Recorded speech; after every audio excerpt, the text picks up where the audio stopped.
कि आपको पता है जो होते हैं बॉटम टाइप होमोसेक्सुअल्स जो भी नीचे होते हैं, वो नफ्स उनके प्रोस्टेट को जब अंदर जाके मसाज करता है तो उनको वो मजा आता है।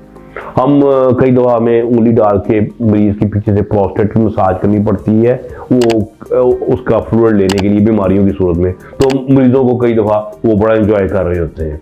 इस तरह इसी वजह से कई आजकल जो है ना अंग्रेज़ों में ये चीज़ आ गई है कि इस किस्म के वाइब्रेटर्स आ गए हैं जो कि ड्यूरिंग इंटरकोर्स वो पीछे से उनके प्रोस्टेट को मसाज कर रहे होते हैं। वो कहते हैं हमें डबल ऑर्गेजम मिलता है, एक पीनस का ऑर्गेजम मिल रहा है और एक ऑर्गेजम जो ना हमें प्रोस्टेट से मिल रहा है।